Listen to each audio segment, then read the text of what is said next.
important que je vous le dise parce que cette assemblée, elle s'intéresse au monde de l'entreprise, au monde du travail, et elle s'intéresse au monde de la formation, et donc forcément à quelque part au monde de l'immobilier, parce que le travail et le logement, ça forme quand même des choses qui sont utiles à nos politiques. Elle prend des positions communes, parce qu'on est beaucoup dans le consensus ici, ce qui fait que des fois ça fait des avis ou des rapports qui sont un peu à rallonge, mais bon, ça fait partie du consensus, en tout cas des compromis et des avis qui vont interpeller le gouvernement, éclairer le gouvernement, le Parlement, et puis contribuer aussi à l'évaluation des politiques publiques. Chaque année, il y a un rapport de l'État de la France avec des indicateurs qui sont décrits avec des petites pistes de travail. Donc le rôle du CESE, il est influent, il faut que vous le sachiez, et il est aussi méconnu, mais ça représente les forces vives. Voilà. Moi, je voudrais juste vous citer quelques publications qui sont un peu liées à notre domaine, notre activité, par exemple, comment mieux répondre aux besoins en logement dans les territoires, ou encore la qualité de l'habitat, conditions environnementales, du bien-être et du mieux vivre ensemble, tout un programme dans nos immeubles. Et ensuite, la nature en ville, comment faire pour que ça puisse un peu plus émerger, ou bien alors des choses beaucoup plus compliquées comme les personnes qui vivent dans la rue. Voilà. Et comment agir dans l'urgence sur les personnes qui vivent dans la rue.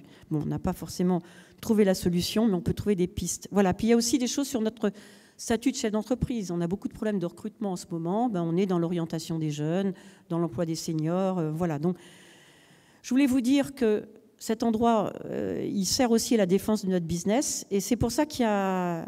Moi, je suis conseillère ici, voilà. Mais parce que je suis issue d'un groupe, qui est le groupe du monde de l'entreprise, et issu des CCI. C'est pour ça que je suis là. Puis en plus, il y a le côté quota femmes, donc ça peut aider aussi à certaines d'être dans les instances économiques, que voulez-vous. Mais bon, pour autant, trêve de plaisanterie, je voulais simplement dire par là qu'il y avait un véritable intérêt à s'engager. Alors, ici, dans la salle, il y a des adhérents qui n'ont pas forcément de mandat. Il y a des adhérents qui ont des mandats. Hein, on a entendu brillamment les commissions de métiers qui ont des mandats, qui sont aussi des fois au bureau des exécutifs ou dans les conseils nationaux. Donc c'est important de s'engager, soit dans cette instance, soit dans un syndicat, soit dans d'autres instances à vocation sociale, économique, que ce soit des nominations, que ce soit des élections.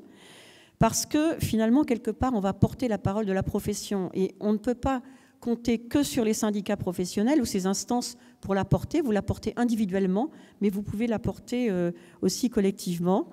Et ça va, comme ça, permettre, dans cette instance-là, c'est mélangé. Hein, quand vous êtes... voilà, par exemple, en ce moment, je fais un rapport avec un autre rapporteur. Il est issu de la CGT. C'est un type remarquable qui connaît bien les problèmes de formation professionnelle.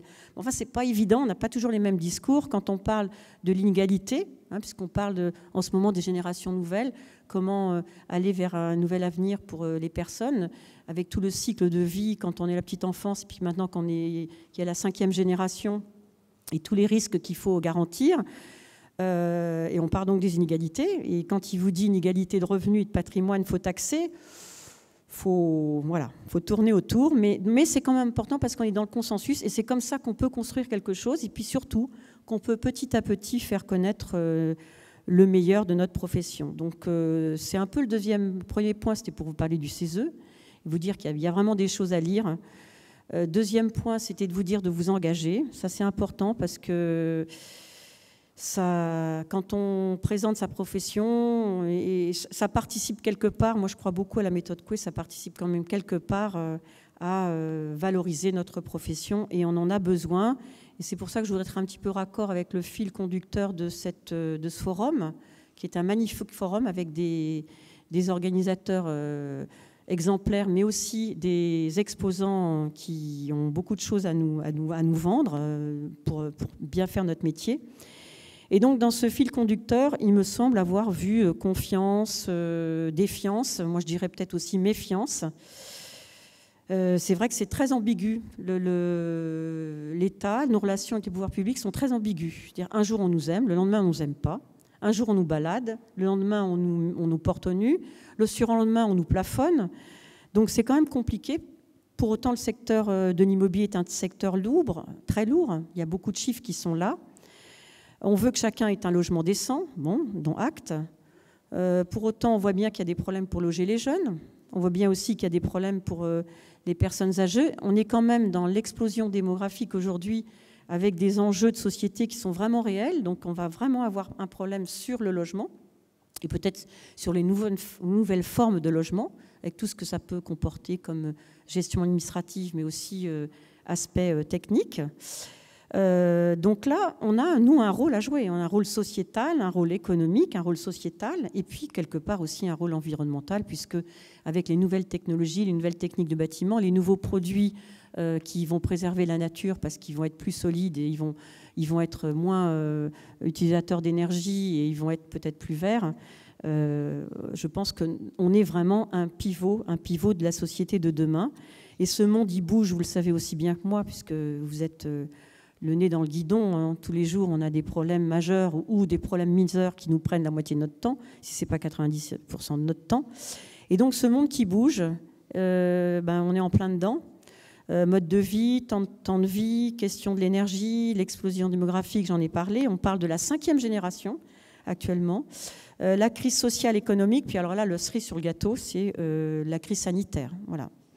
La crise sanitaire, il y a des numéros verts qui sont mis en place par les différents ministères. Il y a aussi au niveau de la région et du Conseil régional de France, il va y avoir un guichet unique parce que toutes les instances économiques, et comme vous, on est quand même très inquiets. On est inquiets à la fois pour notre business, mais on est aussi inquiets pour nos salariés, pour nos clients. Hein, on voit bien sur les effets connexes des assemblées générales où il n'y a pas le quorum ou qu'on est obligé de faire sur le bout du trottoir parce qu'on ne peut plus être dans la salle. On voit bien qu'il y a des difficultés. Et sachez qu'il y a aussi des systèmes de prêts bancaires peut-être à taux zéro. En tout cas, la BPI réfléchit à avoir des encours bancaires beaucoup plus grands. Pour autant, quand on est, c'est pour ça que je vous dis, vous engagez. Unis, Christophe Tanné, notre président, le fait aussi bien. Il va porter la parole au niveau du gouvernement. L'étalement sur l'étalement, c'est plus tellement possible. La dette sur le report, à un moment donné, même si c'est à taux zéro, il va falloir payer. Donc il va falloir trouver des solutions. Donc ce qui est demandé, par exemple, par les instances économiques, c'est, si possible, avec un encadrement, avec une analyse de dossier par dossier, et puis peut-être à cibler filière prioritaire par filière prioritaire, comme les événements, comme le tourisme, par exemple, la restauration, c'est de faire une exonération de charges, pourquoi pas, pendant une durée donnée. Voilà. Et puis peut-être après, quelque part, il faut penser tout de suite à la relance de demain. Peut-être que les gens vont consommer, on espère. Enfin, au moins les PME qui n'auront pas crevé, les gens qui ne seront pas morts, seront quand même, j'espère, là pour consommer. Et donc, du coup, peut-être une TVA moindre. Enfin, voilà. Donc, sachez qu'il faut bien parler de tout ça, mais que les instances économiques sont aussi à votre disposition et dans cette maison aussi. Voilà ce que je voulais dire. Ben oui, notre secteur y pèse. Il n'y a pas de raison. Je lisais récemment 40 milliards à la politique sociale du logement. Il y a aussi la part des dépenses du logement. Ben ça, vous le savez, quand vous mettez en place des locataires, vous voyez bien qu'on est, par rapport au loyer, à plus de 30% du revenu des ménages. On est aussi, c'est très important, il y a des emplois qui sont refusés parce qu'il y a des problèmes de logement. Il y a à peu près, on dit, 500 000 personnes qui refusent un emploi chaque année en France, faute de pouvoir se loger. Et puis alors, les jeunes, je ne vous en parle même pas. Les jeunes, on peut dire, allez, 18-30, voilà, ben, ils sont encore chez papa-maman pour 41% de leurs parents. Donc, tout ça, c'est pour vous dire que ben, c'est bien ambigu. Un coup, le gouvernement dit on a besoin de vous. Le lendemain, on dit on tire sur la DB, le syndic, parce que le syndic, il est quand même ou méprisé ou adulé. Et pour autant, on nous demande quand même d'être tiers de confiance. Donc tiers de confiance, ça veut dire reconnu, c'est-à-dire que déjà, on est un professionnel reconnu, habilité, acteur de confiance. Donc ça renvoie quand même à des obligations d'être garant, d'être transparent. Et comment faire pour passer de cette méfiance, cette défiance, même c'est pire que méfiance, parce que est-ce que c'est du mépris ou est-ce que c'est parce qu'il y a une méconnaissance de ce que nous faisons? Donc je pense que ça c'est important, que Unis fasse ce combat-là. Il y a d'autres personnes qui le font, et Christophe le fait très bien, de défendre la profession et les clients. Mais à l'UNIS, je crois que vous êtes bien représentés, vous pesez. Il ne faut pas penser qu'on ne pèse pas. Certains disent oui, mais on est petit. Mais je pense que la confiance, c'est autre chose. C'est être transparent, c'est être crédible, c'est dire ce que l'on fait. Voilà, ça a l'air simple, mais ce n'est pas toujours simple. C'est aussi un engagement individuel et collectif. Quand je vois que c'est vrai qu'on est des fois embêtés, on a des fois des... Alors quand on a des enquêtes faites par les ministères, on est obligé d'y répondre, donc on y répond. Mais quand UNIS fait une enquête et qu'elle a besoin de chiffres pour justement après aller voir le gouvernement pour peser, il faut répondre à ces enquêtes. C'est pas, UNIS n'est pas là pour vous embêter. UNIS est vraiment là pour peser, aider. Et puis, si possible, s'il y a vraiment une difficulté, quelque chose où il faut absolument que la profession soit défendue, elle le fera et elle l'a toujours fait. Et elle le fera aussi demain. Parce que c'est un beau métier, et ça passe aussi par l'engagement individuel collectif, ça passe aussi par la formation, être compétent. C'est-à-dire que je me rappelle quand on était au congrès, pas très loin d'ici, à la Tour Eiffel, on disait que le secteur immobilier était perçu comme porteur et attractif pour 78% des Français qui recommandaient ce métier pour faire carrière dans ce métier. Donc ça veut dire que c'est un beau métier, sinon on n'irait pas dire aux gens d'aller faire carrière. Mais il y a une image globale des Français de mémoire, des professionnels qui étaient positifs à 60%. Mais pour autant, nous, quand on parle de notre métier, on dit « oh là là, non, on n'est pas aimé à plus de 80%. » On est reconnu comme expert. Alors là où le bas blesse, c'est que je crois que les gens ne sont pas prêts à payer les honoraires qui vont avec l'expertise. Donc là, c'est à nous de changer tout ça. C'est à nous, les professionnels, de se prendre par la main, parce qu'on n'est quand même pas très soutenus par les pouvoirs publics. Je ne sais pas s'il y a des parlementaires ici, mais bon, on n'est pas très soutenus. Alors les médias, bon, bah ça, je ne vous en parle pas. Vous le savez aussi bien que moi. Pour autant, on fait un beau métier, on rentre dans l'intimité des gens quand ils ont un projet d'achat ou d'agrandissement. On est là pour les aider, on est là pour valoriser. On est dans des métiers qui touchent à tout. On devient des experts de la psychologie de groupe et des experts de la mise en confiance.